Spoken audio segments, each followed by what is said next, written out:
Castell and Cardosa argue that we have reached a paradigm shift in society. In fact, a new social structure has emerged because of this paradigm shift. Society. And they define this network society in a variety of terms.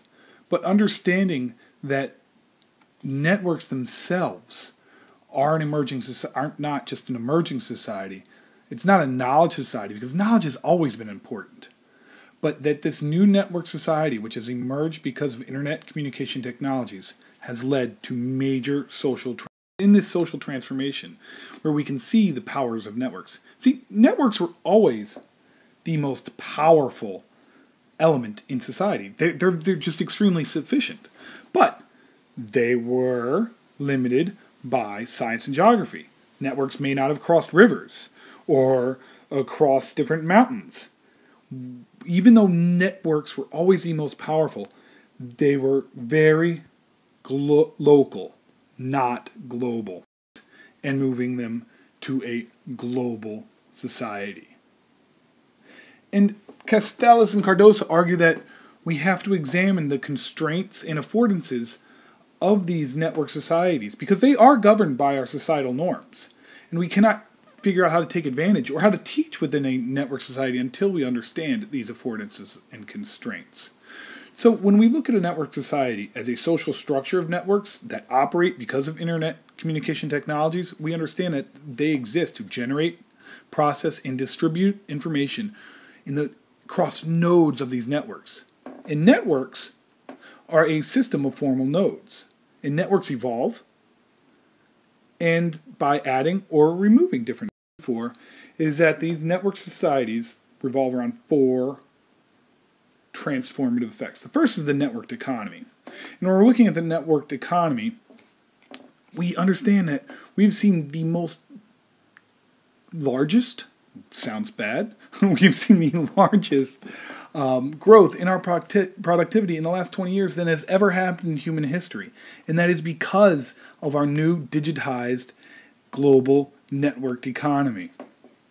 We also understand that this new digital technology is transforming our labor and that we need flexible workforce. In fact, what Castell and Cardosa argue for is for the self-programmable learner, and that this learner is flexible, and that this learner can determine their own path. You do not need inputs or bosses or overseers telling you what to do. You can seize initiative, you can be creative, you know how to exist in a maker economy. The next transformation is really in that ability of sociability. The internet's not just filled with trolls. In fact, those who interact on the internet more often are actually happier people. They have more friendships. They make more connections. So this idea of, the loser sitting in his mother's basement online just isn't true. We know that the way that we interact socially has changed. We're more politically active. It is the rise of what they call the networked individualism, or the networked individual, because they can communicate in these public spaces. Because our public spaces, they are where we interact online.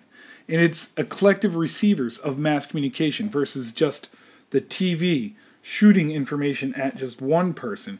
It's one person shooting his or her information out to everyone else. Our communication systems. We used to have that very hierarchical communication system where the media conglomerates just brought it down to us. Nowadays, though, it's a little bit more back and forth with those media conglomerates, who still exist, but it's also back and forth with each other across different media because of the rise of blogs and the computer, rise of just the read-write web, and that interacts with our mass media, and our mass media is collecting our interactions there, and that goes to our friends. So our internet communication systems have really evolved. Change is really our political systems. And this is where you can see Castell and Cardosa's kind of theoretical outlook play, because they see that the public sector must shape the network society. And that's not happening here in the States. You're seeing pushback, a fight between the open and closed. Those fighting for net neutrality versus those fighting for network management by Verizon or Comcast, the big companies. But they also argue that we have this kind of political system and has resulted in more of a network of nation states like the European Union.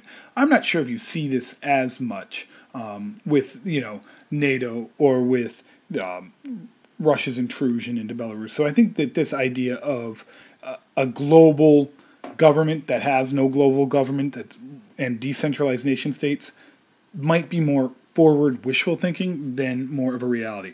But those are the four real arguments that Castell and Cardosa make in terms of the shifts caused by the paradigm of the network society.